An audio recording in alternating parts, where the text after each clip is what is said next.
압살롬은 헤브론에서 자신이 왕이 되었음을 공표하고 사람들을 모아서 예루살렘으로 향하고 있습니다. 다윗은 도망갑니다. 벌써 두 번째예요. 오래전에 사울 왕에게 쫓겨서 굉장히 긴 시간을 망명 생활을 했습니다. 그리고 이번에는 자기 아들의 반역에 쫓겨서 다윗은 도망갑니다. 지난주에 보았던 사무엘하 15장에서 다윗이 망명 가는 길에 여러 부류의 사람들이 와서 다윗을 찾아왔습니다. 그리고 오늘 본문에는 두 사람이 더 소개되고 있습니다. 그래서 다윗이 망명길에 만난 사람이 두 사람이 더 있었다라는 것을 얘기하고 그 다음에는 전혀 다른 사건으로 넘어가서 압살롬이 이제 사람들과 함께 예루살렘 성읍을 장악하는 장면이 나오고 거기서 이제 아히도벨과 후세 중심으로 어떤 일이 일어나는지 그렇게 얘기하고 있습니다. 오늘 본문 말씀을 통해서 그리스도인 한 사람이 얼마나 중요한지에 대해서 생각해 보도록 하겠습니다. 이제 본문을 보도록 할게요. 1절, 2절. 다윗이 마루턱을 조금 지나니 무비보셋의 종 시바가 안장 지은 두 나귀에 떡 200개와 건포도 100송이와 여름과일 100개와 포도주 한 가죽 부대를 싣고 다윗을 맞는지라. 왕이 시바에게 이르되 내가 무슨 뜻으로 이것을 가져왔느냐 하니 시바가 이르되 나귀는 왕의 가족들이 타게 하고 떡과 과일은 청년들이 먹게 하고 포도주는 들에서 피곤한 자들에게 마시게 하려 함이니이다. 다윗이 나이 많은 시나 후세를 돌려보내고 나서 계속해서 망명길을 가는데 시바라는 사람이 다윗을 찾아옵니다. 이 시바는 우리가 이미 사무엘하 9장에서 봤던 사람이에요. 이 시바는 과거에 사울왕이 나라를 다스릴 때 사울왕의 종이었고 사울왕의 종으로 있는 동안 부를 제법 축적했던 사람이었던 것 같습니다. 그리고 그 이후에 이제 다윗 왕이 나라를 집권하고 나라가 안정되자 다윗이 요나단과 맺었던 약속을 언약을 기억하면서 요나단의 후손이 누가 있느냐 해서 이제 무비보셋을 찾죠. 그래서 무비보셋에게 다윗이 사울이 가지고 있었던 땅 전부를 무비보셋에게 주고 시바에게 네가 이제는 과거에는 사울의 종이었으나 이제는 무비보셋의 종이 되어서 내가 무비보셋에게 준 땅을 관리해라. 이래서 이제 무비보셋은 그 시바는 무비보셋의 종이 됩니다. 이런 관계예요. 근데 이제 시바가 나귀 2마리와 음식이랑 포도주를 잔뜩 싣고 망명 가는 다윗 행렬에 찾아온 것입니다. 그래서 이제 다윗이 물어요. 네가 여기 왜 왔냐? 이거 도대체 뭐냐? 이 물건들은. 그러니까 다윗이 의도를 물었거든요. 근데 이 시바는 자기의 의도를 교묘히 감추고 자기가 물건들을 갖고 온 용도에 대해서만 말합니다. 이 동기가 불순하기 때문에 그래요. 그래서 의도에 대해서 물었지만 이 나귀들은 왕의 가족들이 타고 포도주는 뭐 힘든 청년들 먹이고 뭐 이렇게 마시게 하고 이렇게 해서 쭉쭉쭉 얘기를 합니다. 그러자 이제 다윗이 다시 질문을 해요. 뭐라고 묻냐? 네 주인은 어딨냐?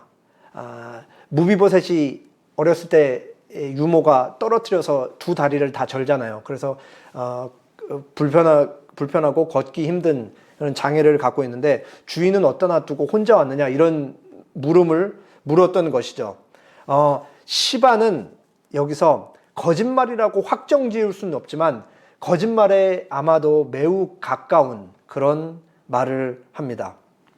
무비보셋이 지금 압살롬의 반란 이 형국에 자기가 사울 왕과의 후손, 남은 후손으로서 이 나라를 차지해야겠다라고 생각하면서 예루살렘에 남아 있습니다. 이렇게 얘기를 한 거예요.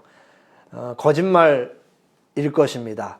그래서 다윗은 무비보셋에게 줬던 땅을 눈앞에 있는 시바에게 내가 그 땅을 전부 너한테 주겠다. 그렇게 내려. 왕명이에요, 왕명. 왕명이기 때문에 이제 다윗이 과거에 무비보셋에게 줬던 땅은 이제 전부 시바에게 그렇게 넘어가게 되었습니다. 그리고 시바는 다윗에게 감사합니다라고 절을 하고 그 자리를 떠나죠. 여기서 이제 다윗이 잘못된 판단을 한 거예요. 오판을 한 거죠. 충분히 인간적으로 생각하면 이해가 가요. 다윗이 이제 그 머지않아 죽음을 맞이합니다. 뭐 한 몇 년 남았는지 잘 모르겠어요. 지금 60이 넘은 상황인데 다윗이 70에 죽으니까 노인 왕이에요. 그리고 지금 아들이 반역했기 때문에 얼마나 생각이 복잡하겠어요. 그리고 뭐 지금 그냥 막 불이 나게 도망가고 있고 같이 하고 있는 사람들은 많고, 그러니까 뭐 이거를 따져서 시비를 따져서 네가 뭐 어쨌든 간에 시바의 이 땅 문제를 정확하게 판가름할 수 없었을 것입니다. 그래서 눈앞에 보이는 땅 문제를 그렇게 시바에게 다 줬던 것이죠. 어쨌든 다윗의 판단은 틀렸다, 잘못됐다라는 것을 우리가 알 수 있습니다. 시바가 지금 와서 한 행동에 대해서 우리가 평가를 할 필요가 있어요. 두 가지 점에서 우리가 긍정적인 평가를 할 수 있습니다. 첫 번째는 시바는 똑똑한 사람이었던 것 같아요. 왜 그러냐면 지금 다윗이 분명히 도망가고 있는 거잖아요. 근데 다윗에게 와서 땅을 취하기 위해서 그렇게 뭔가 어떤 행동을 하고 있다는 것 자체가 이 사람이 얼마나 똑똑한지를 알 수 있죠. 그러니까 이 판단력이 아주 좋다는 거예요. 다윗이 비록 도망가고 있지만 반드시 다시 돌아와서 왕자리를 굳건히 지킬 것이다. 압살롬의 반란은 분명히 잦아들 것이다. 이렇게 판단을 하고 찾아온 거죠. 그리고 두 번째 뭐냐, 동기가 불순해도 어쨌든 지금 시바가 가지고 온 나귀 2마리와 포도주와 뭐 음식들이 다윗의 망명길에 다윗과 함께하고 있는 사람들에게 실질적인 도움이 됐다라는 점에서 또 긍정적인 평가를 할 수 있습니다. 그럼에도 우리가 독심술은 없지만 그 시바의 속내를 들여다볼 필요는 있죠. 시바가 지금 왜 이렇게 와서 막 좋은 걸 잔뜩 들고 와서 다윗을 찾아왔을까요? 결국은 이 시바가 뭘 얻었냐를 보면 돼요. 자기 주인의 땅을 전부 다 빼앗았잖아요.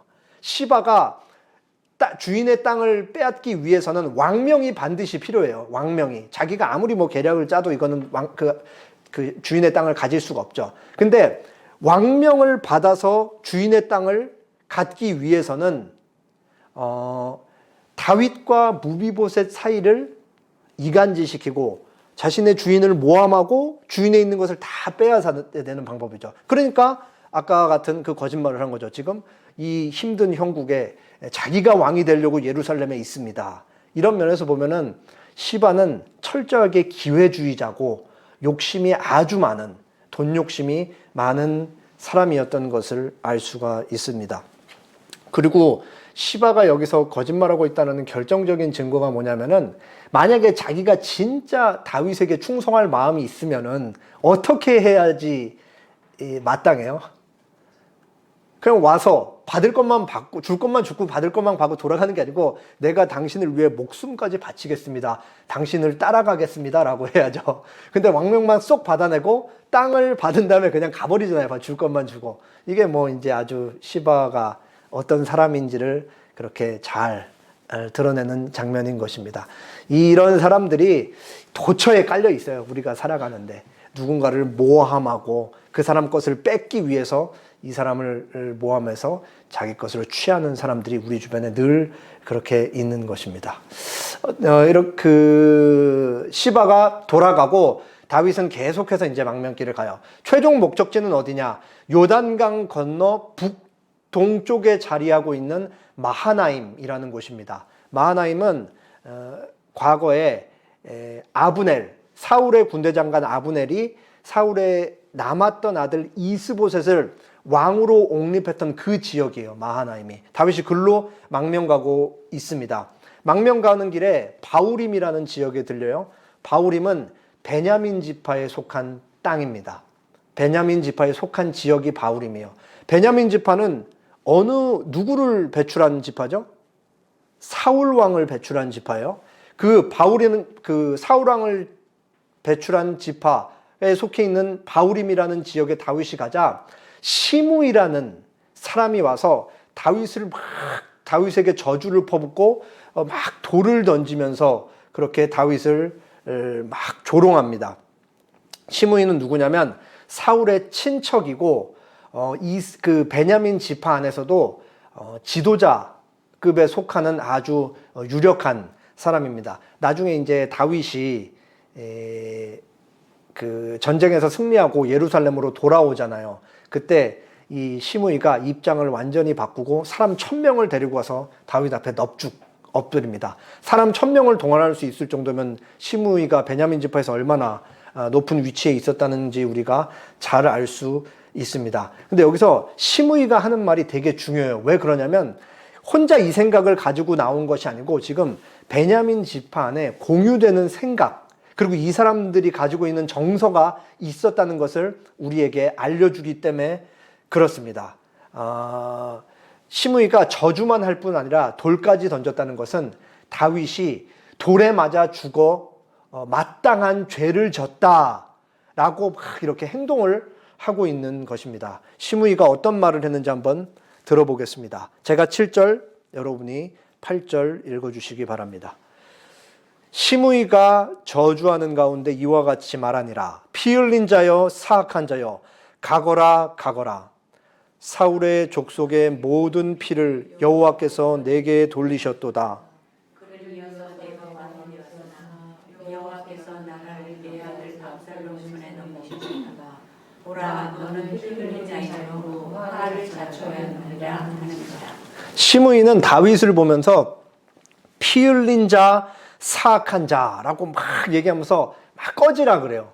빨리. 그러면서 뭐라고 얘기를 하냐면은 네가 지금 이렇게 쫓겨가는 것이 하나님의 심판이다. 하나님의 심판이 너에게 왜 임했냐? 네가 우리 사울 왕과 자손들, 사람들을 사울부터 했고 전부 다 죽인 거에 대한 책임이 너한테 있기 때문이다. 라고 얘기하면서 막 다윗을 저주해요. 그래서 하나님께서 심판을 통해 압살롬을 통해 너를 심판하는데 하나님이 이 나라를 너의 손에서 압살롬의 손으로 넘겼다라고 그렇게 막 저주를 퍼붓습니다. 그런데 사실 지금 시므이가 한 말은 사실이 아니에요. 시므이의 생각이고 자기 해석입니다. 사실 다윗 우리가 지금까지 사무엘 상하를 쭉 살펴보았듯이 다윗은 사울의 죽음에도 아무런 책임이 없고 사울의 아들들의 죽음에도 책임이 없고 그 이후에 남은 아브넬과 이스보셋의 죽음에도 전혀 책임이 없다는 것을 우리가 알 수가 있습니다. 그럼에도 불구하고 시므이가 하는 이 저주의 내용을 정치적으로 우리가 이해할 때 베냐민 지파는 여전히 사울 이후에 다윗이 집권을 한 이후에도 여전히 무슨 생각을 갖고 있었다는 거예요? 자기들 지파에서 왕이 나와야 되고 사울에서 다윗으로 넘어간 그 왕권은 온전하지 못하다. 하나님이 이것을 기뻐하지 않는다라고 자기들 멋대로 그렇게 생각하고 있습니다. 성경이 그거를 반대하고 있어요. 이 사람들의 생각이 틀린 거예요. 근데 어쨌든 이때 당시 현실은 베냐민 지파 사람들은 그렇게 엉뚱한 꿈을 꾸고 있었다는 것을 우리가 알 수 있습니다. 다윗이 가장 강력한 권력의 정점에 있을 때는 아무 소리 못하다가 이제 늙은 왕으로서 아들에 쫓겨서 도망갈 상황이 되자 자기들이 갖고 있었던 불만을 갖고 저주를 퍼무면서 막 터뜨리고 있는 상황인 것입니다. 거기서 이제 아비새가 반응을 하죠. 요압이 다윗의 오른팔이라면 아비새는 다윗의 왼팔입니다. 둘이 형제죠. 아비새가 제가 저놈 바로 죽여버리겠습니다. 그러니까 다윗이 만류를 해요. 수루야의 아들들아, 너희가 나와 무슨 상관이 있느냐? 가만히 내버려 두라. 하나님께서 저 시므이를 통해 나에게 지금 저주하는 말을 하고 계시는 거다. 다윗이 시므이가 자기를 저주하는 말을 통해서 하나님이 자기에게 말씀하신다라고 생각을 하고 있는 거예요. 이것은 전부 하나님의 징계다. 다윗이 사울 왕가의 죽음과는 무관함에도 불구하고 시므이의 저주를 통해 뭐를 듣고 있는 거예요? 자기가 밧세바를 간음하고 우리아를 죽음에 몰고 넘어갔다는 걸 생각하면서 하나님의 징계가 나에게 지금 임하고 있는 거다라고 생각을 하는 거죠. 그러면서 이게 너무 다윗을 고통스럽게 하는 게 맞죠. 왜냐하면 자기 죄를 떠올리게 하고 압살롬의 반역까지 이게 다 연결되어 있으니까. 그럼에도 다윗은 이 상황 속에서 시므이의 저주를 통해 소망도 봅니다. 하나님이 자기를 징계하고 계시다라는 것 자체가 뭐예요? 하나님이 자기와 지금 함께 하고 있다라는 것을 반증하기 때문에 그렇습니다. 그래서 다윗은 하나님께서 나의 이 지금 시므이가 저주하는 이 일에 대해서 다 풀어주시고 선하게 바꿔주실 것입니다 라고 그렇게 얘기하면서 그냥 시므이가 하는 저주를 덤덤히 받으면서 바후림을 지나갑니다. 시므이는 멈출 줄 몰라요. 계속 저주하면서 돌을 그렇게 던집니다. 그리고 망명길에 멈춰서 한 곳에 머물러서 다윗은 쉽니다. 그리고 이제 상황이 완전히 달라져요. 다윗의 망명길에 다윗을 맞았던 사람들에 대한 이야기가 다 끝나고 이제 그 다윗이 도망가는 동시 시간대에 압살롬은 헤브론에서 사람들을 데리고 예루살렘을 탈환하기 위해서 그렇게 오고 있었습니다. 그래서 이제 카메라는 예루살렘을 비추는 것이죠.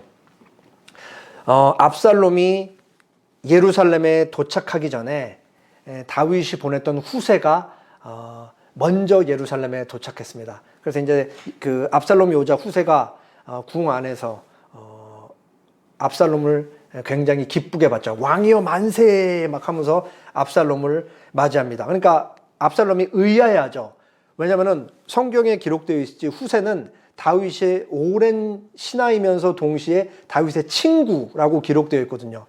압살롬이 분명히 후세가 다윗이랑 굉장히 긴밀한 관계인 걸 아는데 지금 왕궁에서 자기를 막 만세를 외치면서 맞이하고 있는 거예요. 그러니까 이상하죠. 네가 왜 다윗을 따라가지 않고 여기서 나를 맞이하느냐라고 그렇게 의아함을 표하니까 하나님께서 택하신 왕이 당신이고 백성들이 지금 당신을 전부 왕으로 추대하고 있습니다. 내가 어찌 다윗에게 갈 수 있습니까? 나는 당신의 편에 설 수밖에 없습니다. 라고 막 이렇게 최선을 다해서 연기를 하는 거죠. 거기서 이제 압살롬이 막 바로 그냥 넘어가는 거예요. 그래서 이제 압살롬은 좋다. 그러면 네가 나와 함께하자. 별 의심 없이 후세를 자기 반란 세력에 이렇게 맞아 드립니다. 여기서 이제 후세는 자기 목숨을 걸고 연기를 하고 있는 거죠. 이게 어떻게든 발각되는 순간 아마 바로 그렇게 처형을 당할 상황이었을 것입니다. 그리고 후세가 들통나는 순간 정보책이 사라지기 때문에 그 정보책이 제사장들에게도 가지 않고 다윗에게 가지도 않을 거기 때문에 이 반란 진압이 쉽지 않았을 수도 있습니다. 어쨌든 후세는 자기에게 맡겨진 임무를 다하기 위해서 최선을 다해 노력을 하고 있습니다. 그리고 이제 압살롬이 주변에 있는 사람들과 함께 회의를 시작해요. 그러면서 첫 번째로 이스라엘 최고의 지략가, 삼국지로 말하면 유비에게 있어서 제갈량과 같은 아히도벨에게 우리가 제일 먼저 무엇을 해야 합니까? 라고 묻습니다. 그러자 아히도벨이 대답을 해요. 21절 아히도벨이 압살롬에게 이르되 왕의 아버지가 남겨두어 왕궁을 지키게 한 후궁들과 더불어 동침하소서. 그리하면 왕께서 왕의 아버지가 미워하는 바 됨을 온 이스라엘이 들으리니 왕과 함께 있는 모든 사람의 힘이 더욱 강력하여 지리이다 하니라. 아히도벨이 지금 압살롬에게 뭐라고 얘기하고 있는 거예요? 지금 압살롬과 함께 반란에 동조하고 있는 세력들이 제일 무서워하는 게 뭘까요? 제일 두려운 거. 마음속으로 이 일만은 일어나지 말아야 돼 라고 생각하는 게 뭘까요? 반란이 유야무야되고 다윗이 살아서 돌아오고 다윗과 압살롬이 다시 화해를 하는 것. 이거를 제일 두려워하는 거예요. 왜 이게 두렵죠? 그러면은 압살롬의 편에 섰던 사람들이 전부 어떻게 되는 거예요? 반란 동조죄로 처형을 당할 것이기 때문에 그런 거죠. 그러니까 지금 아히도벨이 어떤 꾀를 내냐면은 지금 당신과 함께 있는 사람들이 제일 두려워하는 게 뭐냐? 바로 당신과 다윗이 화해하는 거다. 그렇게 되면 우리 전부 모가지 날아간다. 자기 자신부터 위태위태하잖아요, 아히도벨이. 그러니까 이기심에 비롯되고 그 사기를 높이기 위해서 당신이 해야 할 일은 뭐냐?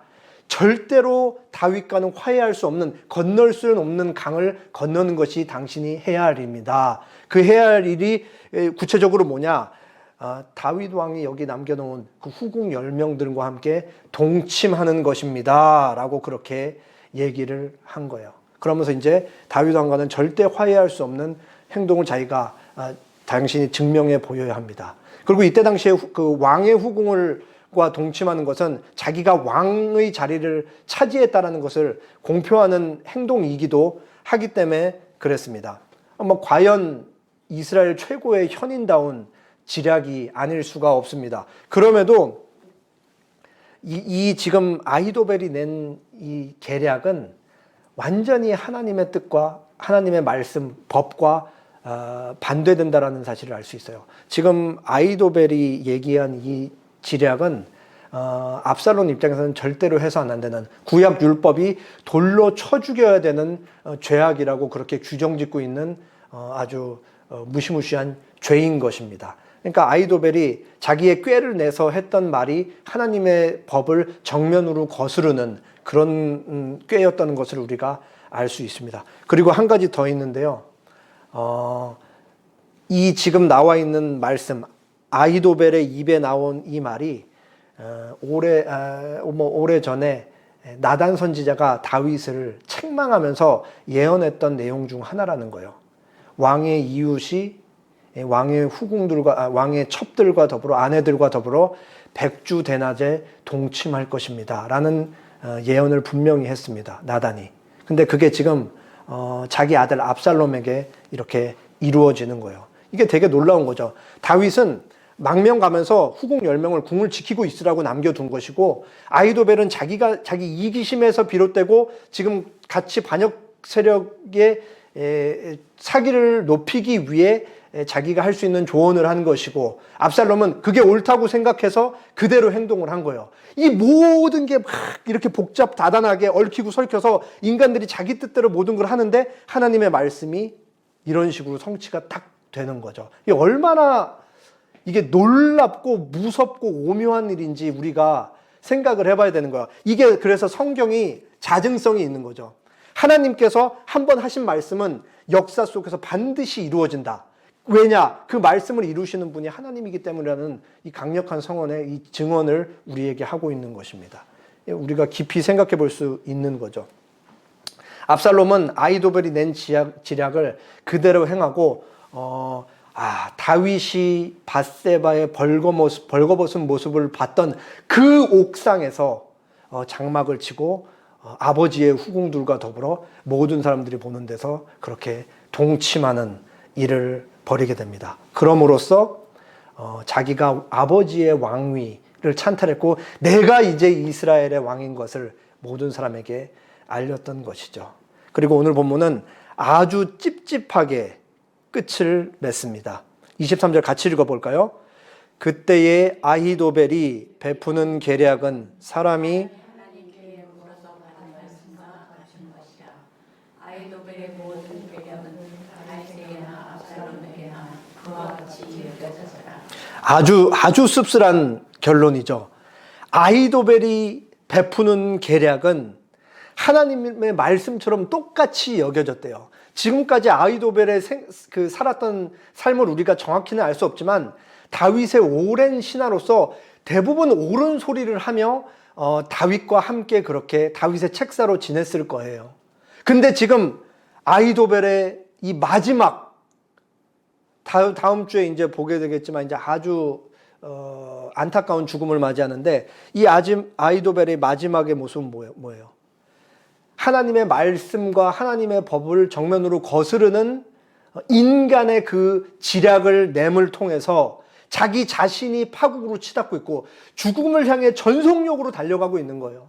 그리고 지금 압살롬과 다윗을 화해시켜도 모자를 판에 압살롬을 죽음의 자리로 같이 끌고 들어가고 있고, 그리고 하나님 나라라고 부를 수 있는 이스라엘 왕국을 또 굉장히 죄의 구덩이로 빠뜨리는데 몰고 가고 있다는 사실을 우리가 알 수가 있는 거죠. 여기서 이 한 사람의 이 역할이 얼마나 이 악하게 그 사람의 이 지성과 지략이 쓰이는지 우리가 생각해 볼 수 있는 대목입니다.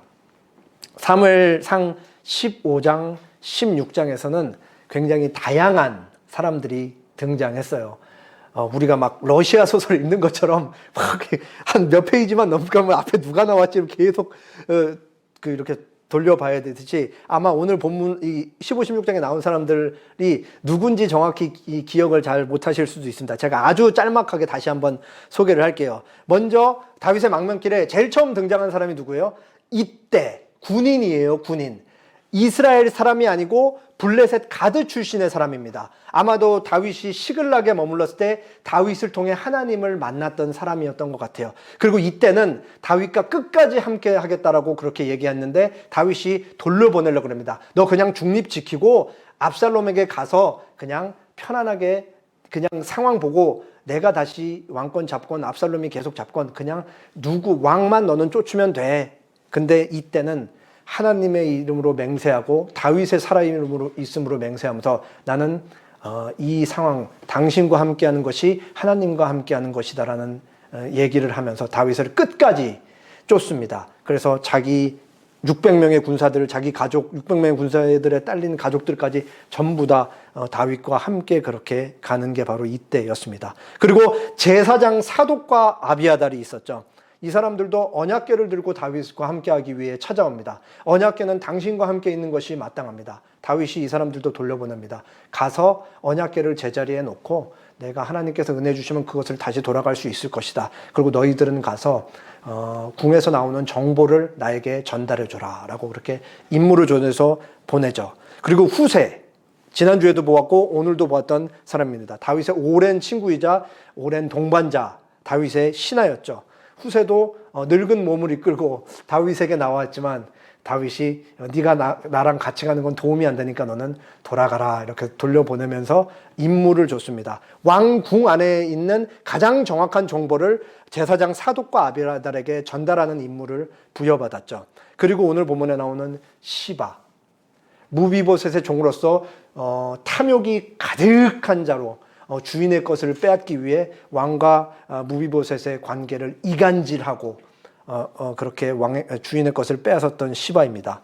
그리고 헛된 꿈을 꾸며 왕의 몰락을 보면서 왕을 저주하는 시므이가 그렇게 등장하죠. 그리고 아히도벨, 이스라엘 최고의 지략가, 자기 자신도 파국으로 그렇게 내달려가고 압살롬도 잘못된 길로 오도하는 아주 치명적인 인물입니다. 그리고 이 모든 일의 주동자인 다윗의 아들 압살롬이 등장하죠. 압살롬은 아버지의 왕위를 빼앗는 자로 등장해서 아버지를 망명가게 만들고 옳지 못한 방법으로 사람들을 모아서 예루살렘을 찬탈하는 아주 무시무시한 인물입니다. 그리고 마지막 다윗, 이스라엘의 왕이죠. 다윗은 지금 쫓겨가고 있습니다. 그리고 다윗은 하나님께 징계를 받고 있어요. 아주 신기하게도 이 다윗이 밧세바를 범한 이후에 일어나는 일들을 통해 다윗의 말년에 자칫 다윗은 우유부단하고 아들들의 일들을 굉장히 제대로 처리하지 못하고 정의를 잃은 왕의 모습으로 등장하는데 밧세바 사건 이후에 정신을 차리고 정말 신앙의 그 깊은 자리까지 가는 이 하나님의 놀라운 징계 그리고 섭리의 손길을 우리가 읽을 수가 있습니다. 등장하는 사람들만 주요 인물들만 8명이 넘습니다. 다양한 인간 군상들을 우리가 볼 수가 있는 거예요. 성경은 너무 현실적이죠. 누구를 막 영웅으로 꾸미는 것도 아니고 시바, 시므이 뭐 이런 사람들 다 등장하는 거예요. 그냥 우리 현실 속에 그대로 있잖아요. 저는 이 사무엘 지금 상하를 보면서 얼마나 재밌는지 우리나라 정치하는 사람들 머리가 한 명씩 다 떠올라요. 그냥 누구는 누구 여러분들 성경을 들을 때 다 잘 아시잖아요. 우리가 정치 뉴스는 계속 보니까 이거 보면서 시바는 누굴까 이때는 누굴까 이러면서 성경을 읽어야지 재밌는 거예요. 왜냐하면 성경은 속이는 게 없고 과거나 오늘이나 인간은 하나도 달라지지 않았기 때문에 그대로 이 과거에 있었던 일이 오늘날 우리나라에도 일어나고 있고 미국에도 일어나고 있고 일본에도 일어나고 있고 다 똑같은 거예요. 그러니까 성경이 얼마나 우리의 삶을 그대로 명명백백히 드러내는지 알 수가 있습니다. 이 다양한 등장인물들은 그냥 자기들이 사는 그 환경에서 다양한 사람들과 접하면서 자기들이 스스로 옳다고 생각하고 판단하는 것을 결정하고 선택을 하는 거예요. 우리도 오늘날을 살아가면서 하나님께서 우리에게 맡겨진 책임과 소임을 다하기 위해서 우리 현실 속에서 무엇이 옳은가 그른가를 판단하면서 결정하고 선택하면서 살아가야 되는 것입니다. 하나님께서 각 사람에게 맡기신 일이 다르고 보내신 자리가 다르기 때문에 우리 한 사람 한 사람이 상황을 판단하고 하나님의 뜻을 쫓는 것이 너무나 중요하다는 사실을 우리는 알 수가 있습니다. 우리는 하나님께서 보내신 자리에서 하나님을 사랑하는 사람으로 그 자리를 하루하루 살아내는 것입니다. 본문에 등장하는 이 다양한 인간 군상들, 이 사람들과 마찬가지로 우리의 현실도 너무 복잡다단합니다. 엮여있는 사람들이 있고 지켜야 할 가족들이 있고 그리고 빼앗길 수 없는 무언가가 있고 그 관계 속에는 사랑, 신의, 배신, 그리고 복수, 탐욕, 이기심 이게 다 얽히고 설켜 있는 거예요. 모든 인간이 다 공통적으로 느끼는 감정과 이 복잡한 환경 상황 속에서 우리가 하루를 그렇게 살아가고 있는 것입니다. 그럼에도 불구하고 그 구체적인 상황에서 사람들이 하는 행동은 두 가지로 나뉘는 거예요. 하나님의 뜻을 좇을 것인가? 아니면 하나님의 뜻에 반대하면서 악의 무리에 함께 할 것인가? 왜 사람들이 그렇게 악의 무리에 함께 할 거예요? 악의 무리에 할 것. 오늘 대표 기도에서 우리가 들었듯이 땅의 것들을 집착하기 때문에 그래요. 땅의 것들. 영원한 나라를 소망하지 않고 이 땅에서 우리에게 주는 달콤한 것들을 취하기 때문에 악의 세력과 도모를 하고 거기에 참여한다는 것을 우리가 너무나 잘 알죠. 다 그런 것이기 때문에. 결국은 두 가지 길이 있다. 의인의 길이 있고 악인의 길이 있다. 로마서 6장 12절 13절. 그러므로 너희는 죄가 너희 죽을 몸을 지배하지 못하게 하여 몸의 사욕에 순종하지 말고 또한 너희의 지체를 불의의 무기로 죄에게 내주지 말고 오직 너희 자신을 죽은 자 가운데서 다시 살아난 자 같이 하나님께 드리며 너희 지체를 의의 무기로 하나님께 드리라. 12절에 너희는 죄가 너희 죽을 몸을 지배하지 못하게 하여 몸의 사욕에 순종하지 말라. 여기서 사욕은 욕심, 탐욕. 그러니까 우리가 그리스도인으로 살아가는데 욕심이 늘 우리를 위협을 하는 거예요. 저거 취하기 위해 남을 짓밟아라. 저거 취하기 위해 시바처럼 주인을 모함하라. 주임을 모함해서 저 사람들의 관계를 갈라치게 하고 네가 얻을 것을 취해라. 남을 깎아내라. 이런 죄의 욕심들이 우리를 계속해서 지배하려고 한다 그러죠. 근데 그 죄의 욕심, 탐욕에 순종하지 말아라 라고 바울이 얘기를 하는 거예요. 그러면서 뭐라 그러냐. 또한 너희의 지체를 불의의 무기로 죄에게 내어주지 말라. 여기서 지체는 은유적인 표현인데 지체가 팔, 다리, 눈 이런 게 다 지체잖아요. 여기서 지체는 우리가 하는 생각에서 나오는 우리의 말과 행동, 우리의 모든 인격에서 나오는 우리의 행동 전반을 다 일컫는 말을 여기서 은유적으로 지체라고 얘기하고 있는 것입니다. 그러니까 우리가 깨어 있을 때 하는 모든 생각, 말, 행동이 불의의 무기로 들여지지 말라라고 그렇게 얘기를 하는 것이죠. 무기가 뭐예요? 전쟁에 있을 때 무기는 사람을 살리기도 하고 죽이기도 하는 무기인 거예요. 근데 여기서 불의의 무기는 사람을 죽이는 무기로 우리의 존재가 사용된다는 거죠. 죄에 넘겨줘서 너희가 그렇게 잘못된 길로 사용되지 말아라. 그거랑 싸워야 된다라고 바울이 얘기하고 있는 것입니다. 그러면서 긍정적으로 뭐라고 권면해요? 오직 너희 자신을 죽은 자 가운데서 다시 살아난 자, 누구예요? 예수 그리스도. 예수님 같이 자신의 삶을 하나님께 드리며 너희 지체를 의의 무기로 하나님께 드리라. 예수님이 하나님께 철저하게 순종하면서 하나님의 법에 매여가지고 법을 자발적으로 자유롭게 지키면서 살면서 하나님께 드려졌듯이 그렇게 많은 사람들을 살리면서 사는 삶을 살아라. 불의의 무기로서 다른 사람들을 죽이는 삶이 아니라 의의 무기로서 다른 사람들을 살리는 그런 삶을 살아라 라고 바울이 권하고 있는 것입니다. 이렇게 그리스도의 한 사람, 의인 한 사람이 중요한 거예요. 예레미야 5장 1절 너희는 예루살렘 거리로 빨리 다니며 그 넓은 거리에서 찾아보고 알아. 너희가 만일 정의를 행하며 진리를 구하는 자를 한 사람이라도 찾으면 내가 이 성읍을 용서하리라. 하나님이 예루살렘 성읍을 보시면서 뭐를 찾는 거예요? 하나님을 사랑하는 자, 정의를 행하며 진리를 구하는 자, 한 사람을 찾는 거예요. 한 사람을. 얼마나 기뻐하시는 거예요. 이 한 사람을 찾는 그 하나님의 마음. 여기서는 안타까운 거죠. 그 한 사람이 과연 존재하느냐. 결코 가볍게 읽을 수가 없는 말씀입니다. 한국 사회를 곰곰이 생각해 보세요. 정치적으로 좌우가 너무나 뚜렷하게 갈려있는 시대에 살고 있습니다. 그리고 남여가 끊임없이 반목하는 시대에 살고 있습니다. 그리고 신구, 기성세대와 새로운 세대 간에 끊임없이 갈등을 일으키고 있죠. 그리고 사람들이 얼마나 사나워졌는지 모르겠어요. 제가 그냥 평일 내내 교회 지키고 있으면 그냥 그 크락션 소리, 사람 졸고 있으면은 빵빵 해갖고 졸지 마세요.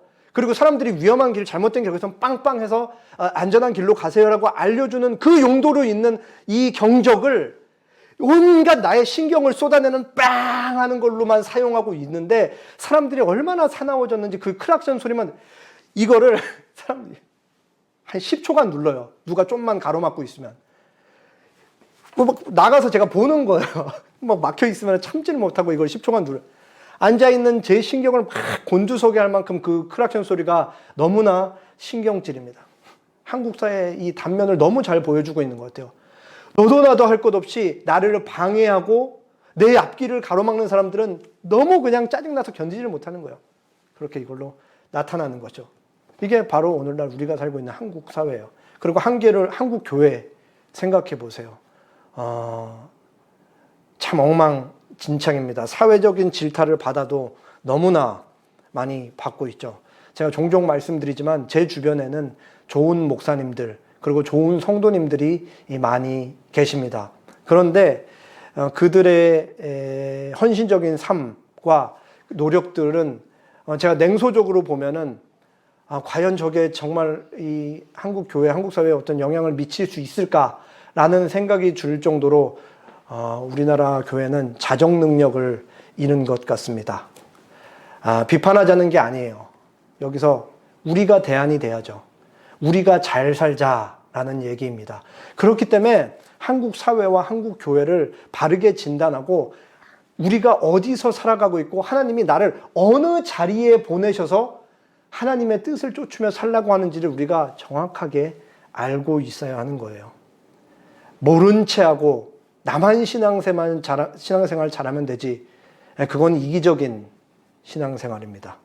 그래서 하나님께서 우리를 어느 자리에 보내고 있는지 우리가 늘 진지하게 고민할 필요가 있죠. 우리 교회의 구호가 뭐예요? 우리 교회의 구호. 웃지 마시고 저기 뒤에 있잖아요. 좋은 교인은 좋은 시민이잖아요. 먼저 우리는 교회 안에서 좋은 교인이 되어야 해요. 근데 거기서 머물면 안 됩니다. 좋은 교인에서 사회적인 책임, 사회 구성원으로서 좋은 시민으로까지 나아가야 돼요. 교인이자 시민은 분리할 수 있는 게 아니에요. 우리라는 한 존재 안에 우리는 교인이면서 동시에 시민이기 때문에 그렇습니다. 우리는 좋은 교인이자 좋은 시민으로서, 좋은 교인으로 하나님의 사람으로서 교회 안에 있고 좋은 시민으로 하나님의 사람으로서 세상으로 나아가서 살아가는 거예요. 그리고 좋은 시민으로서 하나님을 사랑하는 사람으로서 세상에 나가서 산다는 것은 굉장히 구체적인 일인 것입니다. 자고 일어나고 먹고 마시는 그 모든 순간에 내가 하는 생각, 말 한마디, 작은 행동 하나까지도 모든 게 다 하나님과 촘촘히 결부되어 있고 엮여 있어야 한다는 거예요. 이 영역에서는 하나님이랑 상관없어. 나 까먹었어. 이런 게 아니고 분리수거할 때에도, 길을 걸어가면서 횡단보도 하나 건널 때도 나는 하나님의 자녀로서 횡단보도를 건너고 분리수거를 하는 거예요. 회사 사람들과 관계를 맺고 교회 안에서 사람들과 관계를 맺는 그 자리조차도 나는 하나님의 자녀로서 하나님을 사랑하는 사람으로서 하는 거예요. 이 모든 영역 속에서 너는 나 외에는 다른 신을 섬기지 말라라는 1계명부터 남의 것을 탐하지 말라는 10계명까지 이 전체 10계명 내용이 우리의 모든 인격과 생각에 촘촘히 자리하고 있어야 된다라는 거예요. 이 10계명 법에 우리가 매여서 살아가야 되는 거예요. 자발적으로 하나님을 사랑하면서 그렇게 살아가야 되는 것입니다. 결코 쉽지 않죠. 어떻게 쉬울 수가 있겠어요. 기독교인으로서 편하게 껄껄껄 막 마냥 좋게 사는 사람이 있다면 그 사람은 이상한 사람일 것입니다. 영화에서 본 대사 중에 너무 멋진 대사가 있어서 소개하고 설교를 마치겠습니다. 당신은 다른 사람에게 죄책감은 느끼지 않게 하면서 고통을 안고 사는 몇 안 되는 사람이야. 기독교적 맥락이랑 전혀 상관없는 대사였어요. 어떤 친구가 자기 친구에게 했던 대사인데 다시 읽어드릴게요. 당신은 다른 사람에게 죄책감은 느끼지 않게 하면서 고통을 안고 사는 몇 안 되는 사람이야. 기독교적으로 읽으면 얼마나 멋있는 거예요.